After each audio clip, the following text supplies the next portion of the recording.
ছোট্ট শিক্ষার্থী, আমি মুরাচ্ছর আছি তোমাদের সাথে। আমি আজকে পড়াবো উচ্চ মাধ্যমিক দ্বাদশ শ্রেণীর উচ্চতর গণিতের কনিক চ্যাপ্টারে।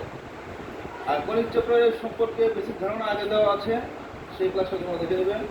আমি অঙ্কে চলে আসছি।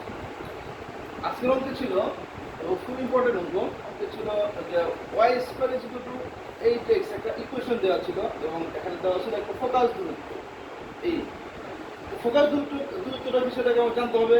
ফোকাস দূরত্ব হচ্ছে এখানে এই চিত্রের সেন্টার একটা বিন্দু আছে পি এক্স ওয়াই এবং এই যেমন ফোকাস কেন্দ্র কেন্দ্র এস এস থেকে পি পর্যন্ত একটা দূরত্ব দেওয়া আছে এই এই শুধুমাত্র এই দেওয়া আছে এবং একটা ইকুয়েশন দেওয়া আছে Y square equal to 8x।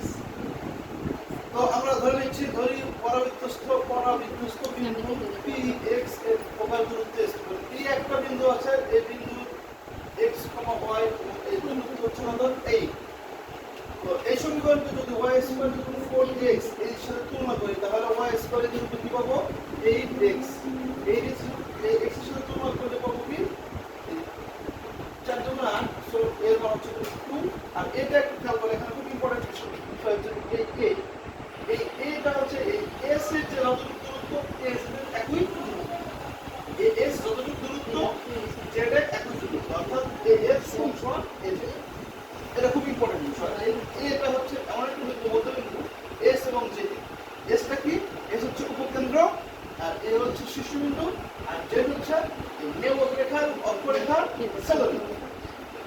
এখন আমরা ফিরে আসি পি এক্স ওয়াই বিন্দু হতে অক্ষের উপর পি কে, এই যে পি বিন্দু হতে এই অক্ষ মানে পি অক্ষটা এক্স অক্ষের উপর একটা বিন্দু পি কে লম্বা দেয়।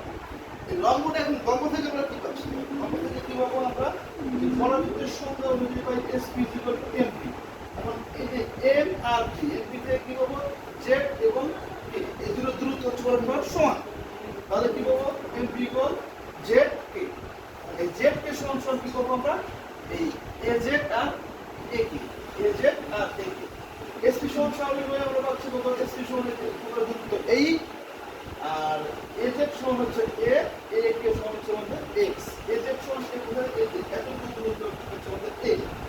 আর নরমালি এর মান আমরা কত পেলাম? এর মান পেলাম আমরা 2 আর x to x, তো এখান থেকে x এর মান পরিবর্তন করে ফেলা হচ্ছে আমাদের 6। আমার উদ্দেশ্য ছিল বিন্দু বের করা। বিন্দু বলে স্থানাঙ্ক, স্থানাঙ্ক বলে কি থাকবে? একটা এক ভুজ এবং কোটি, অর্থাৎ x এর মান পাওয়া যাবে কোটিমান দেখতে।